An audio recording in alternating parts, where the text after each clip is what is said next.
que la banane sur l'émission Sembo où vous allez collaborer chaque samedi.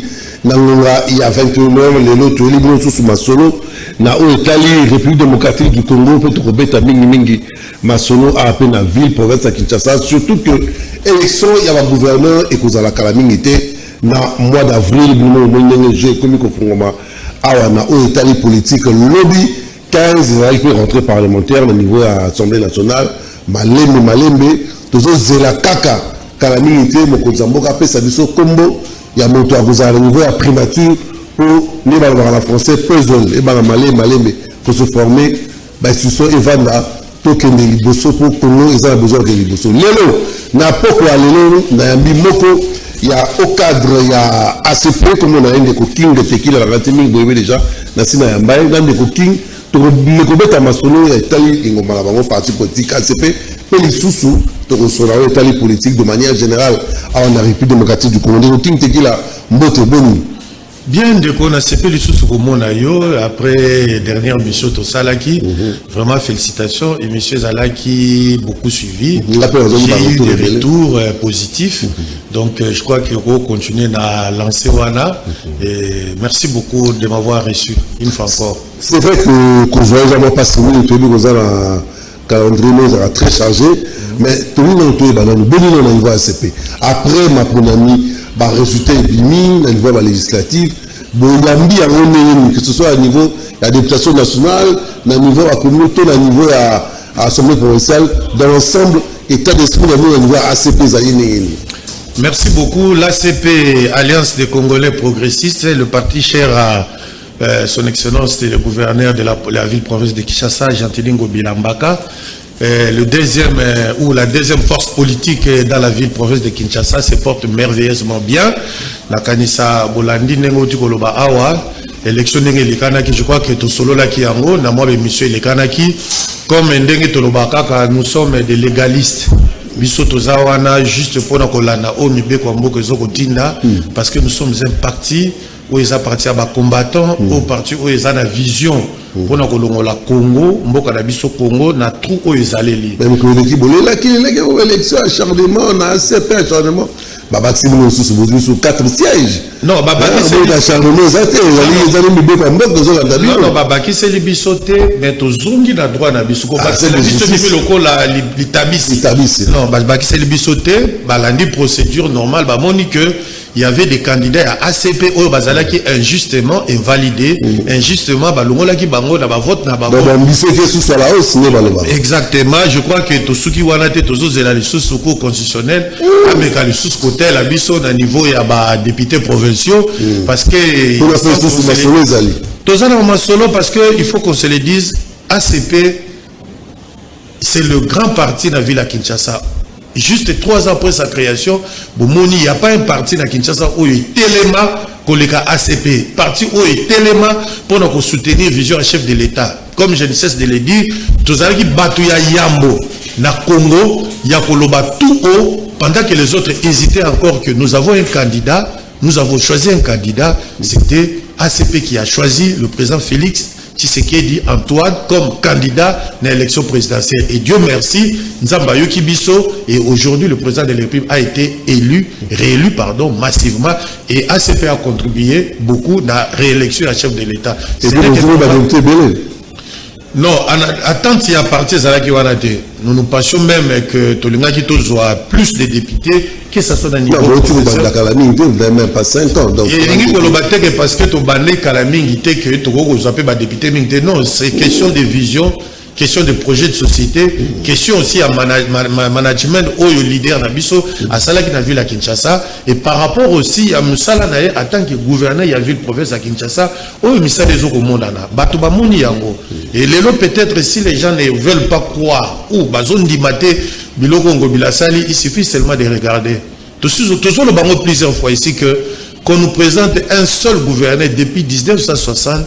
Oyo asali biloko oyo ngobila asali toujours à côté on a ndeko king tequila autorité pour la ACP. C'est vrai que les lois doivent diriger à ce continuer que diriger pour être à Kinshasa, mais on ne le sent plus.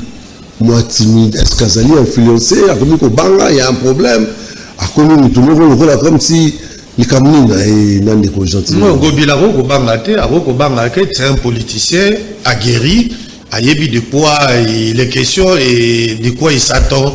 Parce que Assani Moussala Naye, déjà là, il a porté Batubélé, dans le niveau Yomoro comme déjà au moins 24 députés dans l'ensemble, ça des provinciaux et nationaux, tous avons déjà 23. En attendant que le Cour constitutionnel appelle sa mission à remettre dans leurs droits, les députés dans les provinciaux, eux, qui est injustement disqualifiés. On parle de dos d'Abino sous la APK. Tout comme mais notre souhait, c'est tout comme paix. Biso espoir d'Abiso Ezali que Mboka il faut zonga la norme na yango muto a gagné qui il faut pas payer droit na ye. Il faudrait pas que muto a pesi ba moyen na ye muto a se sacrifier à quel ko kutana ba base na il est proche de sa base de sa population dans ba électeur na ye ba disqualifier ba longola injustement. Je crois que c'est ce que nous déplorons. Et nous pensons que la Cour constitutionnelle telle que Ezali Wana vraiment raison a bon sens azong sa mutuna place pas seulement Bato ACP, mais Bato Oyo, il y a ma partie Moussou Oyo, Bazala qui est injustement déclassé alors que Batouana, Bazala qui est élu. Batouana, Bazala qui est membre, et bien, comment dirais-je, électeur, na bango, voter, bango, mais c'est question aussi de mettre la paix. Parce qu'à l'heure actuelle, il faut chercher plus la paix, l'union, et non pas la division. Parce que lorsqu'on est divisé, on est affaibli de l'intérieur. Et si on est attaqué de l'extérieur, c'est parce que de l'intérieur, il y a une fissure. Alors nous demandons à la Cour constitutionnelle, vraiment à Tala, c'est bien bon de mettre Moutou Oyo pour ça, mais il faut voir aussi l'ensemble de la République. Parce qu'aujourd'hui, il faut qu'on se le dise, la vie des Congolais est intenable. Tout ça, l'assemblée, tout ça, hypocrisie. Bon, ça, la moi, député provinciaux, dans le niveau assemblée provinciale à Kinshasa, ambition, la vision de mes années. Vision d'Abisso, comme toute vision, il y a homme politique, c'est de prendre le pouvoir et le garder le plus longtemps possible et d'aller toujours de l'avant. Surtout au niveau APK. Dans le niveau APK, Assemblée provinciale, il y a vu la Kinshasa, tout ça, il y a un candidat d'Abisso. Tu as un candidat d'Abisso d'ailleurs. À passage, je salue Jésus Noël Tchéké. Donc, tout ça, il y a un candidat. Ali ACP. Azali ACP. Azanabisso.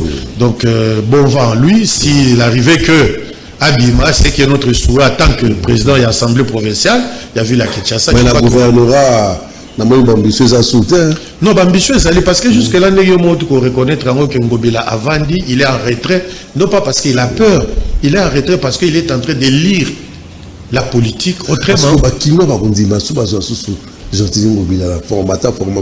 Mais Bakinois Bakundi Babazo Abazo Ngobila. C'est vrai que Bakinois votera directement, mais ils allaient nous sami à suffrage indirect. Il faudrait que les lots Oyo Bakinois, les lots l'État Nabiso, Mboka Nabiso, il faut revoir aussi vote ya ba gouverneur des provinces parce que ba gouverneur des provinces bazali ba politiciens de proximité. Bango de bato bayebi ko palper réalité ya ba ville ba province Nabiso. Les lots Oyo soki leki kaka ndenge lekana ba députés provinciaux parfois, bon, là, ça c'est mon point de vue, hein, parce que tant le lot député provincial a voté tel candidat gouverneur, est-ce que député provincial Yohana a qui na base naïe pour présenter Moutouana, aïe pour se présenter pas naïe pour la gouverneur, ça aussi c'est un problème. Exactement, il faut pas parce que les lots ça c'est un point de vue personnel. Non, vous avez ce point moi. Non, vous avez ce point de l'ACP. Ça c'est moi. Vous avez ce oui, ça c'est parce que moi je trouve mal Moutomoka se présenter comme candidat gouverneur il y a province. Aïe a solo li na ba député provinciaux va voter. Est-ce que ba député provinciaux va qui ba base na bango parce que baza émanation ya population. Ils sont là parce que population va voter qui acte na bango nyoso ba ko sala, ils doivent se référer ya bato ba tinda ki bango ba ke ko défendre bango. Alors ce qui le loyo poni mutuana parce que est-ce que tout ni base na yo? Est-ce que tout le bateau va voter qui yo? Est-ce que tout le bateau va tinda qui yo? C'est pour ça qu'il faut revoir beaucoup de choses. Il faut revoir beaucoup de choses. Moi je vois Bagoya a fait ce projet de société, mais en réalité il est en déphasage avec la réalité sur le terrain. Parce que les députés provinciaux, baza bateau terrain, ba yebi réalité. Ils doivent au préalable avant de voter tel ou tel, allez demander à leur base. T'as quelqu'un, Moutou Aye Pananga. Moi je dois me protéger. J'ai droit aussi à mettre un point de vue en tant que citoyen. Oui, voilà. J'ai droit aussi à mettre un point de vue. Moi je pense que quelque part il faut revoir cette manière de faire les choses. Parce que parfois, la population congolaise parfois ne sait pas ce que Ngobila a fait. Les gens surtout que le quoi bazo na biso que non makambo ya banzela soko yoki kinoa ça je vous ouvre une brèche soki kinoa biso Ngobila fa lo makaka parce que soko tali ruta Kasai aveni Kasai soki Kasai et beba nyoso soko tali sengo eza ko beba bongo balabala osho na masida boyebe ta dango bongo balabala kimbilangu na mikondo boyebe ta dango. Oui bien, on t'aime, vous se référez qu'à Kanaou. Bon, Banzela ou Ngobila, pourquoi vous n'en parlez pas? Mais Babi a suffisamment les moyens pour faire mieux.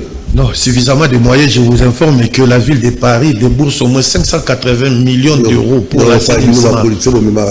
Non, dans la démocratie, basi ba leka ba balbissement au monde ndembo na biso ezali awa soki tokoki ko vanda te to sur soi to vandi to moikotala comment est-ce que toko ko sala poto longo la biloko surtout salité tout ça lokola 80% ya salité to za na Kinshasa ezo utana ba sac ba plastique ezo utana ba plastique hein parce que soto komi le lo na ba poubelle soko au monde fufute hein au monde a bloqué au boire à tes calabano au boire à l'élu ça reste société donc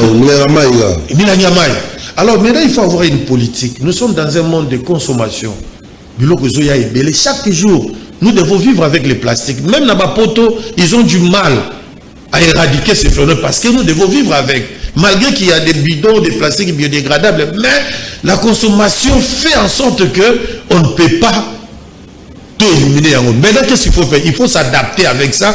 Maintenant, avec l'éducation déjà à la population, ceux qui n'ont pas mis na bidon na buki na kocha même na poche, même na sac. Mais la sensibilisation il fera ça là. Autorité, notation je vais la Kinshasa il fera ça là. Si sensibilisation, ça continue. Ça c'est le type de peut bandaki et bandi lundi et celui là mardi. Alors que qui peut te fallait comme à dimanche. Non. Non.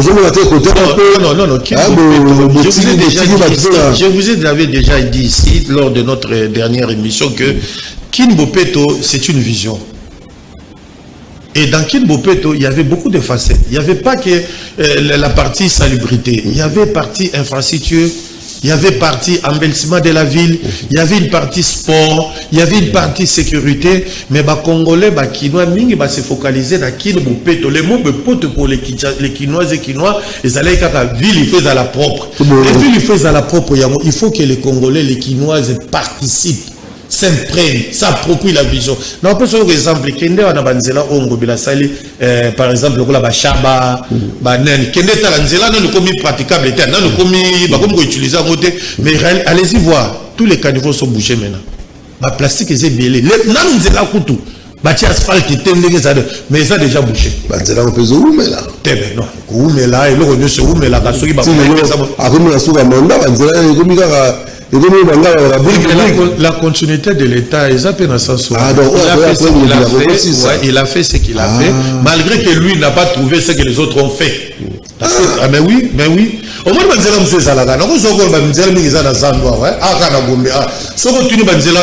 depuis quand ils vous diront que ça fait 50 ans.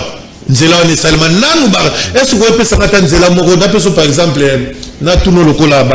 avec du marché, j'ai posé la question à un ami, parce qu'il est dans un côté. Quand est-ce que Nzelo Basalango, il se souvient même plus. C'est-à-dire, il y a 30 ans passés. Oh, avant Gobila Basala qui est belé, mais ils n'ont rien fait. Mabe Kaka, comment dirais-je, Mabe Yangobilezani. De manière normale. Parce que, au-delà, il y a Banzela, mais la ville doit aussi créer de l'emploi. On a administré à Kinshasa par des grands projets. On est d'accord, on va beaucoup. Mais le Bakino, Mingi, en termes d'emploi, ça va se retrouver. Mais c'est un problème. Mais déjà, il faut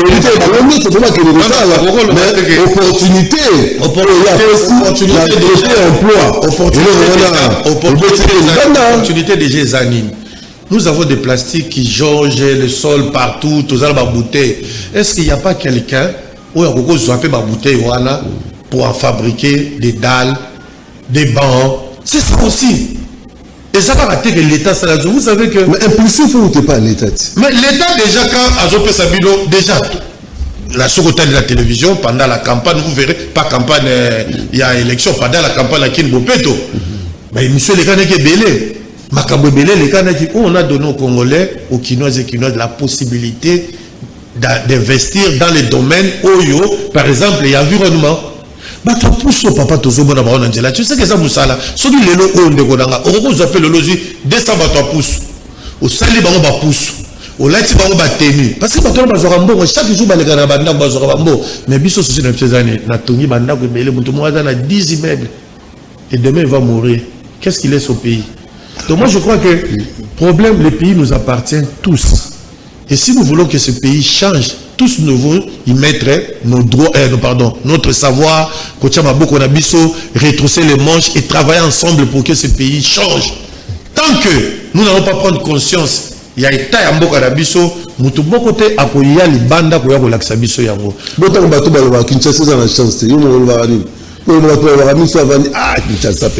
Mais Kinshasa chance rose chance en termes de développement, en termes parce qu'il faut que Kinshasa, c'est plus de 20 millions d'habitants. Exactement. C'est vrai qu'il y a eu des problèmes de financement au niveau de de ville. On devrait plutôt vérifier. Moi, je suis Zalaki. Mais aussi. Vous donnez 2,5 millions. Il y avait la main, le contrôle de l'homme.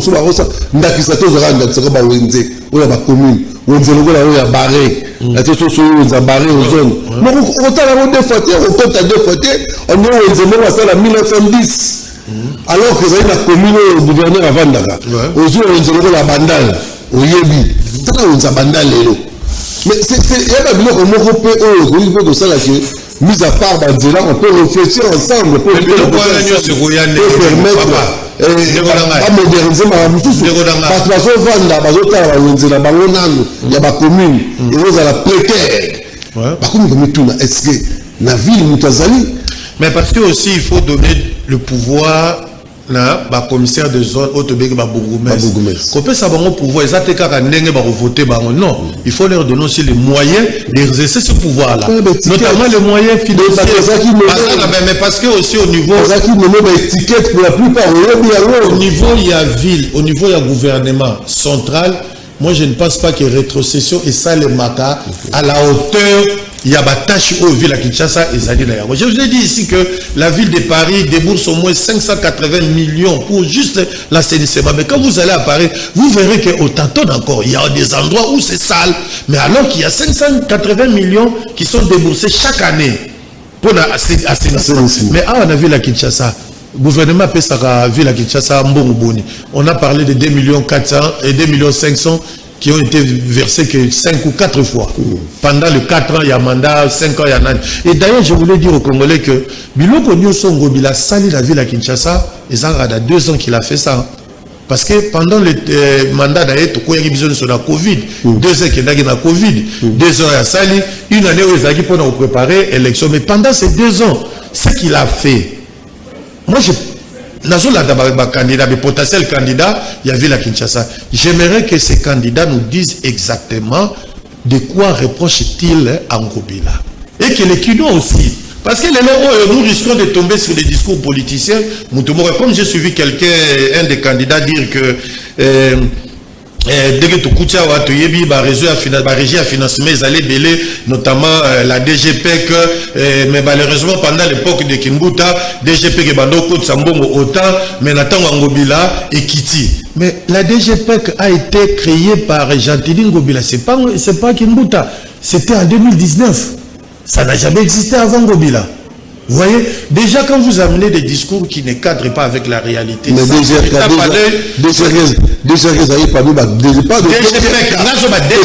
publicité. Oui, voilà. Là, c'est la zone ici dans la vie DGRK.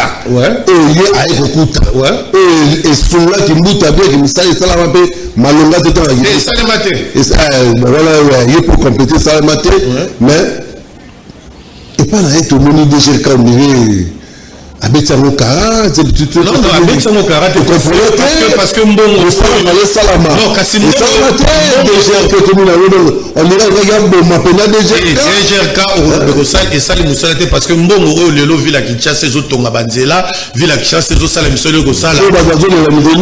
Problème d'insalubrité, problème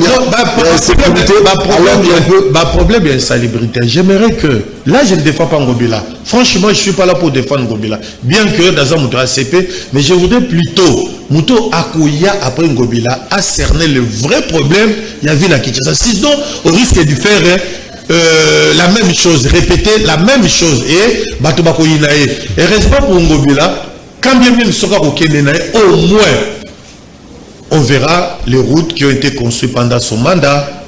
On verra la lumière, on verra les aires de, comment dirais-je, aires de jeu, on verra l'embellissement, il y a vite. Ngobila fait beaucoup de choses. Mais malheureusement, Ngobila a commencé à être combattu depuis très longtemps. Et je crois que ce n'est que normal, Batouana, Bazala n'a contre-campagne par rapport à l'œuvre. Et je vous dis que les gens donneront raison à Ngobila quand il ne sera pas là. Je vous dis vrai. Ils donneront raison à Ngobila. Parce que là, ça c'est le discours politicien qui dit que, mais voilà, autre toi là que j'ai mis main. C'est ça. Il y a moi là, aux hommes, on a battu, non seulement Bazol, on a contacté, mais si vous dites que ceci est faux, au comparé, il y a une chose et les manuels les alaki veut on Ngobila salité. Donc là, la salaki. Tous allez quoi, King Tequila, mon quoi va éviter. Nakasi, monsieur, nous, c'est nous, mon journal, pas wapi tous allez. Robert Masolo à gestion, il y a ville province à Kinshasa, tout ça, Robert a payé sur l'Italie. Donc Robert Masolo à perspective, il y a venu parce que l'élection, on est banni l'émission, et vous avez la carmine, vous avez Rolanda, il est toujours le coup là. Tout peut ça va aider parce que nous, la mission, on va, depuis de moitié du Congo, nous allons à Bissou, ce pays, Bissou Bakinois, il faut apporter pierre de contribution en Italie, ville province à Kinshasa. Total, il faut comme un gouvernement, mais il y avait un gouvernement provincial où ils allaient qui. Ils allaient petit les lots. Mais moi, il y a bino sur la ACP, il y a un bureau provisoire de Kombokoso, il y a un transport. Il y a ceux qui ont été là sur Tokiti, tout le transport à un niveau provincial, tout le batou. Vous voyez que Banda Bakota, prix, et le chauffeur va prix Bangomogo. Des ordres, alors que Batouana, surtout ma moteur, va contribuer à qui. Au moment que même là, le ministre n'a pas miné, va saboter pour ça. Déjà, vu la déjà, vu la Kinshasa, la grandeur, la densité, la démographie, et quoi que vous allez dans la société privée, telle que la haute zone, il fallait mettre les moyens des bus. Il y a l'État. N'a pas beaucoup de sérieux. Mais qui bout à Zakana? Ah, il y a un transport. Est-ce que il y a un transport? Il y a un petit national. Mais ça là. Système de transport, il y a qui? Et ça là. Il y a 5 ans. Transport. Non, on peut se les avoir Covid depuis 2 ans. Mais au moins, ma partenaire Wazali, il y a un en termes de transport. Le gouvernement a failli. Parce que parmi. Pourquoi la zone de la société à transport? Que se déplacer à Kinshasa, il y a un problème. Mais ministre de transport, moto ACP, les choses n'ont pas marché. Il y a une émission dans beaucoup de choses sérieux, ils ont l'État, moto ACP, biloko wana ba transport. Et l'État a des gouvernements provincial, c'est d'abord le gouvernement central. Pourquoi? Kinshasa. Il y a si, j'ai dit bien, Baza n'a pas responsabilité dans la boïté. Mais déjà, il faut voir combien la ville de Kinshasa a coûté ça en termes de redevance sur tout le monde. Qui paye les taxes? Qui paye les taxes? Et les taxes, je vous avais dit la dernière fois que la société de Kinshasa n'appartiennent pas à la ville-province de Kinshasa. Ce sont des entreprises nationales. Et redevance ou reversement où le gouvernement central, après ça na Kinshasa, ne parvient pas à couvrir les dépenses de la ville à Kinshasa. Parce que Kinshasa est devenu un déversoir. Et les lots où avec 20 millions d'habitants, Kinshasa ne peut pas avoir le budget qu'il a. Parce que les charges sont tellement énormes que Kinshasa s'étouffe. Moi je pense que le chef de l'État il faut que la moussa sur ce projet, ça c'est 145 territoires.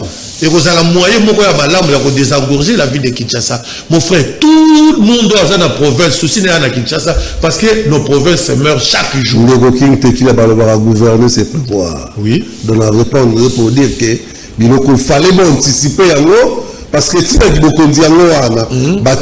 trouver la solution dans l'immédiat et la future. Mais ce qui dans l'immédiat et la future, tu vas nous voter. Mais parce que dans Kinshasa, tout est priorité.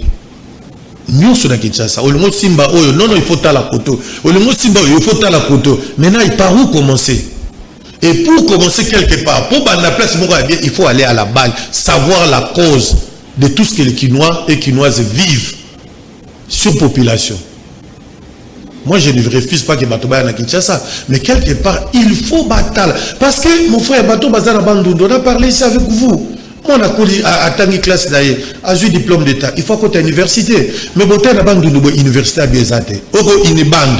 Ce qu'il y a na Kinshasa, alors, il y a une bande. Ah, une bande. Pour pas jouer dans la classe, c'est quoi mon problème? Alors, parents, on a dit, moi, on est à Kinshasa. Quand on est à Kinshasa, Kinshasa est commis surpeuplé. Et beaucoup de chômeurs, et beaucoup de makabou et Kinshasa est commis incontrôlable. Il faut déjà décentraliser. Moi-même, je suis pour le fédéralisme. Moi, ça, c'est un point de vue personnel. Ça, c'est un point de vue personnel. Parce que ceux qui te salient en côté, Kinshasa va être étouffé chaque jour. Moi, je ne vois aucun gouverneur de la ville faire des choses que les Quinois vont aimer. Ce n'est pas... Attendez, je vous dis la vérité. Ce n'est pas Yabobongisa Palabala. Attendez. Pourquoi Mbobila est le meilleur des gouverneurs? Donne-moi un seul gouverneur qui a fait. Mais donne-moi. C'est ce que nous demandons tous les jours. Si on veut comparer Ngobila aux autres gouverneurs qui ont été avant lui, qu'on nous présente un seul qui a fait mieux que Ngobila. Aussi longtemps qu'il n'y en a pas un seul qui a fait mieux que Ngobila, alors Ngobila reste le meilleur gouverneur que la ville de Kinshasa est connue. C'est pas parce qu'il n'y a pas de route. Non, c'est pas parce que Banzele a beaucoup. Banzele n'a pas ce exemple. Banzele a pourquoi? C'est parce qu'on fait tous un même mouvement. Mais le même état de route qu'il y a ici, on va retrouver en Angile. On va retrouver dans la zone, dans la balabala, on va retrouver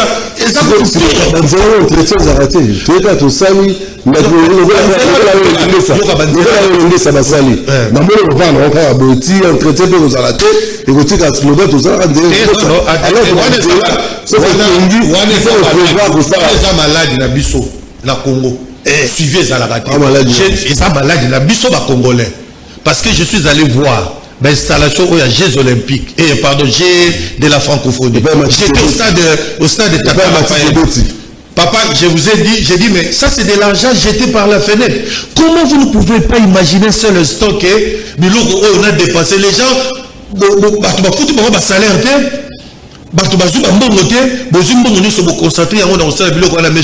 allez-y voir. J'ai eu des traits tirés sur mon visage. Je ne pouvais pas imaginer que dans un pays déjà sérieux, des gens qui raisonnent, on peut laisser et l'eau à l'abandon. Allez-y voir. Ces maisons préfabriquées. Mais je me dis, mais des millions dépensés. Ça, c'est notre maladie. Moi, je me demande même, on dirait au Congo, il n'y a pas de Congolais. Tous ne sont pas des Congolais. Nous sommes des gens qui sont venus d'ailleurs, quelque part, je ne sais pas moi. Non, j'ai dit ça parce que je voulais, par là, je voulais conscientiser les Congolais. Non, par là, je voulais conscientiser les Congolais. On doit s'approprier ce pays. Ces pays nous appartiennent tous. Je vous donne le cas de la salubrité de la ville à Kinshasa. Ce n'est pas au seul gouverneur de la ville, il y a plastique na canivoté. Vous attendez qui? Pourquoi devant sa maison d'aventure, nous avons combat, nous avons maille, au meli maille. Je vois même des gens en voiture, hein. Amélie Mayabouaki. Mais vous voulez qui? Moi, je ne pense pas que ce qui viendra après Ngobila feront mieux que Ngobila. Mais je vous dis la vérité, je donne ma main à couper. Je vous dis la vérité. Oui, je dis pourquoi je dis ça. Mon souhait, à ça là, bien. Mais à la lourde où je vois les choses, la manière, le comportement des Quinoises et Quinois, je me dis que c'est une peine perdue. Mais nous allons là bas Quinois. Ça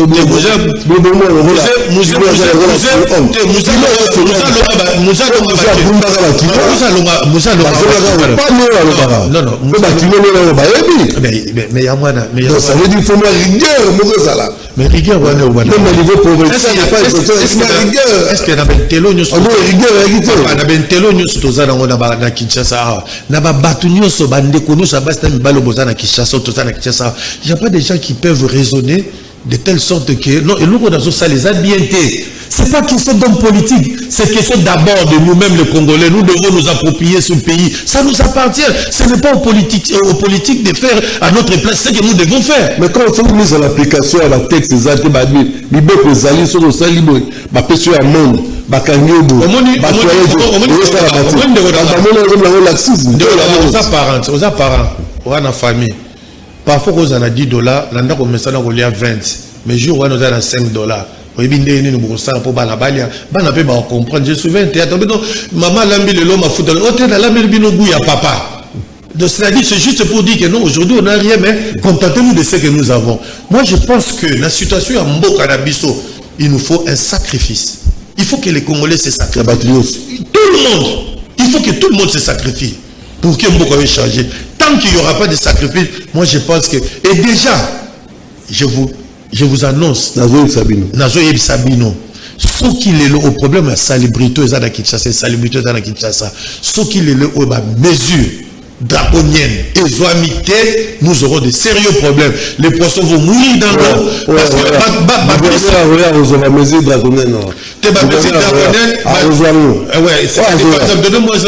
donnez-moi une seule. Par exemple, par rapport à la salubrité. Si tu peux avoir l'idée. C'est même la problème de nuisance sonore. Tout ça là. Et ça fait un problème de déranger les Quinois. Tout ça va prendre la machette. C'est des problèmes tellement belés, mais ça là, la population répétée. Impression la Quinois bazui, on dirait que la ville a été gouvernée.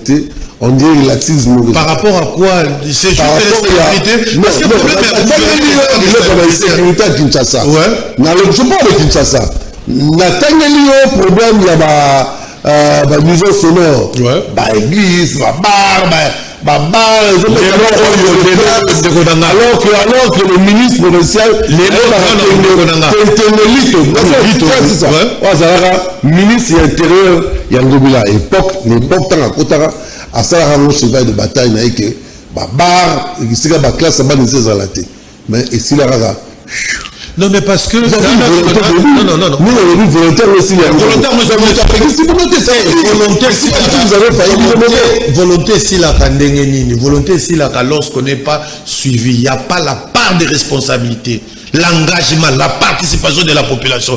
Là, quand Ngobila a tombe à Zobuka, Bandako, vous avez une tolé salamaki, gros de salamaki. Ah non, balakisini. Intervention y est belé. Population, c'est pas la population, c'est pas la mais par la suite, qu'est-ce qui s'est arrivé?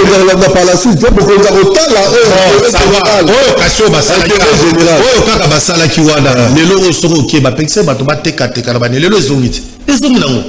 C'est-à-dire, quelque part, il faut se voir. Situation financière, État ya mboka nengezali. Bato bazoko vivre, mais je vous dis la vérité. Non, parce que l'État a l'État. L'État soit parfois l'État laisse faire compte tenu il y a situation il y a mboka. Voilà l'État la biso. qui laisse faire, parce que c'est comme l'État, laisse faire les arabes. Pourquoi? On va se la terrasse, on va la terrasse, na chaba, na lukutu, na bâti milité, na bâti à bénissi. Mais ce qui est à l'État, na sima, ba bourgmestre, tout hôtel de vie à quoi ici? Parce que je me pense que ça va dire là, aïe, à l'épée, ba mitindo, ceux qui, ba terrasse, le besoin, ba ndaka, ba tout le monde, les alliés, besoin, ba sanction, tout ba monde. Et puis, bah, tiens l'application. Ceux qui va frapper pour te battre à Chaba, battre à côté de Birmanie, bah, Robanga, waouh, ça, l'État va nous ça là. Parce que l'axisme mes alliés. Non, oui, l'axisme mes alliés. Oui, bah, décision bonne, bah, dans la ville à Kinshasa, Awa, mais en fin de compte, Sugi n'a pas regardé. Moi, ce n'est pas question, bah, on a l'ambition de film bouté. Baron met à Rabisson, déjà dans Fimbu, c'est-à-dire ma mesure. C'est-à-dire ma mesure, mais déjà nous devons déjà, je le répète ici, nous devons nous approprier ce pays. Il faut aimer d'abord ce pays. Il faut ton lingamboka autant que ton linga yangote. C'est-à-dire que tu tombes kaka na bilo parce que mutu soka azui lelo ya azui mama lambi malewa azui biloko na ba reste na yoana ayependa siyama inconsciemment abwaki yango na kati ya libulu ya kanimo. Dis-moi, vous voulez que vous mettez les gardes derrière baba no robeta bino? Non, c'est question de prendre conscience. Ça abwaki lundi, abwaki mardi, mutazo balé le voter. Abwaki jeudi vendredi. Est-ce que mutumo il y a combien de l'État ça parle. L'État déjà a ça qui déjà ba campagne de sensibilisation. Tout le monde qui a la télévision, tout le monde qui a panneau, tout le monde qui a nzemboye mbamaki, tout le monde qui a comédie, qui a sketch. Question de sensibiliser la population. Mais lorsque cette population ne suit pas, qu'est-ce que vous voulez? C'est pour cela, pour moi, c'est une solution. Et pas dans la solution dans les Alakara Moko, il faut désengorger la ville de Kinshasa. En créant une nouvelle cité. Exactement. Exactement.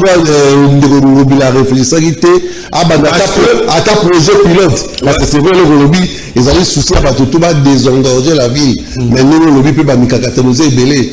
Mais des projets pilotes peuvent causer à la monia. Nous, on va encourager. Il y a même pas de projet pilote. Mais le problème n'est pas là. Le problème, c'est que tout est priorité. À l'époque, Ngobila a pris le pouvoir, tout était priorité. Il fallait commencer. Il fallait la police, tout est priorité. Oui, mais il fallait commencer quelque part. Ils comprennent les minutes. Je parle des politiques. Je ne parle pas des politiques. Tout est priorité. Oui, oui. De notre temps, non, au Boninga, franchement, s'il faille défendre Ngobila, je le défendrai. C'est un politicien que vous êtes. Mais il y a un tout est prioritaire. Au monde de Ngobila Sali, la ville à Kinshasa, dans le domaine de la construction des infrastructures, il n'y a pas un seul qui l'a fait. Les seuls points que nous avons connus, ils sont liés à l'insalubrité de la ville de Kinshasa. Pourquoi? Nous sommes dans un monde de consommation. Moi, j'ai là dans le biloko la sali pour la salubrité. Non, j'ai des trucs que j'ai fait déjà, dans vous proposer dans l'État. Moi, le coup, la société, nous sommes fabriquer maille. Nous sommes utilisés plastique. La société, en dehors, hormis, ils doivent participer la propriété en ville à Kinshasa. L'évacuation, participer, par exemple, non, société canadienne, a tué ma poubelle, à quoi il canadienne. Société qui gagne, Bralima, a tué en plastique. À celle qui ma poubelle, en dehors, hormis ma taxe sur ma fouta. Parce que ma taxe sur ma fouta ne peuvent pas couvrir des postes mieux liés à l'assainissement de la ville de Kinshasa. C'est tellement vaste. Tu vois parfaitement. Mais là, la rue ça au bout. Là, la ça dans la journée d'investigation. Là, quelle entreprise sur autant à côté. Oui, bah, dans le Bani, tu peux ça vraiment ma contribution à l'ambition, surtout dans l'Italie, ma problèmes environnementaux. Tu contribues à ça. Bah, expliquons là, ils ont un jour trimestriel, en tout cas, nous payons, nous donnons quelque chose. C'est ça. Dans le Bani, si,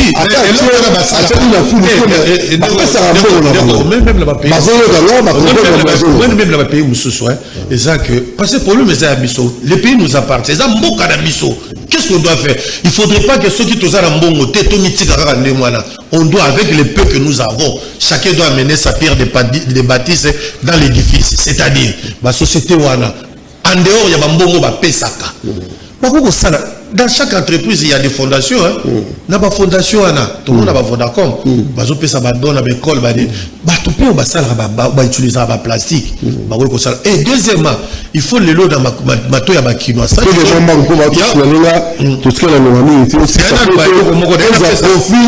il y a bateau la nuit parce que si peut-être son Ngobilazal ce soit à la tête, je ne viendrai plus se parler de la. Il y a le babouin. Et ça la biloko moko ba geste beaucoup ya mike au ba ko sala. Notamment ba maman na biso nde ba kendaka wenzi. Il faut tozonga la ba kitunga. Oui, il faut tozonga la ba kitunga. Pourquoi tozonga la ba kitunga? Ba kitunga neza ba panier de tolo ba rezab. Oui, à ce la 500 francs. Si parce que pourquoi le bi? Non, pourquoi le bi ngwana? Na kata kitunga wana. Ba bouteille au kaka o ya verre, o to sombela ka mayonnaise. A rozonga changa ta 5 na kata kitunga na. A comme place bazoteka mafuta. On a batele mafuta na sachet. Batele mafuta na kati. On a somba pilipili o batele na sachet. C'est des petits gestes mais qui comptent énormément. Bon, makalisi wana na ça c'est pour ça pour le niveau à APK sur les simbi et makalisi wana la calamité toujours qui l'élection ba gouverneur. Na lingi yo peut s'abuser à peu près le qui ça plus de 24 millions d'habitants là-bas que belé pour tout le voter en calamité. Faut Kinshasa ezwa et la mokala makame belé. Pour toi le profil il y a un gouverneur il y a accueilli que un office à 55% à ma casse pour relever des faits aux années. Déjà, gouverneur au Rokota, il faut d'abord Azala le quinoa. Il faut Azala quinoa. Quinoa n'est pas le bas. Quinoa esprit et puis quinoa à Rokota. Il ne faut pas Azala quinoa Azali en déphasage d'un vrai quinoa. C'est pas pour vendre la non, non. C'est pas parce que au Botama na Gombe, no kola aux Arabes na Gombe, tu n'as jamais palpé la réalité des gens qui habitent Mokali. Non, non. Il faut que le gouverneur à Kokota vraiment qu'il soit un vrai Quinois. Par là, j'attends quelqu'un qui vit avec les Quinois, qui connaît réellement les réels problèmes que les Quinois vont traverser. Ce n'est pas quelqu'un qui a grandi dans des maisons UP, dans ma salon à Kitoko, il n'a jamais connu la misère. Il n'a jamais fait les pieds. Qui ne veut pas qu'il a. C'est ma rose le bien-être à transposer la ville à Kinshasa. Parce que c'est lui modèle et pas la colère qui bien. Pourquoi peut-être la Panzango on appelle ça bien-être à Kinshasa. On appelle ma bête. Ça c'est un travail. Pourquoi la seule bannière? Pourquoi la seule bannière? Parce que tant qu'on y a une réalité chinoise et chinoité, on y a des bango. On y a comprendre les réels problèmes là-bas. Deuxièmement, il faut qu'il y ait un carnet d'adresses lourd. Très important. Il faut qu'il y ait des entrées au niveau Yaliban, c'est-à-dire des contacts, allez-je dire. C'est-à-dire que partenaire, il faut ça là-bas. En Europe, il y a un partenaire en Moka. Il faut ça déjà dans un partenaire au Baroya. Moralité, il faut ça là, il y a bien. C'est le faut te mettre la société moralité. Parce que biso mingi bakinois. Tous en moi tous en moi il faut moralité ça mal. Moralité moko ya bien, il faut aussi il faut azala moto moko oyo, il vient pas chercher l'argent, il faut pas qu'il soit un crevard. Qui vient juste s'enrichir parce que toutes les guerres qu'il y a ici autour il y a ville à Kinshasa, et ça pour la bombe. Non, ça pour la population. Ah oui, parce que déjà, moi je vous ai dit, Talaba gouverneur Baya Banda Ngobila. Pourquoi Basalate? Parce que Batalaga va poche na bango, mais Ngobila Sali. Ça vraiment, si, Ngobila Sali.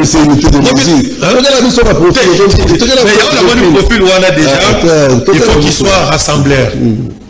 Rassembleur, vous la Kinshasa, c'est un tout. C'est-à-dire, on a presque tout. C'est l'image, c'est le miroir même, il y a Congo. Il faut qu'il soit capable. Il y a la conciliateur.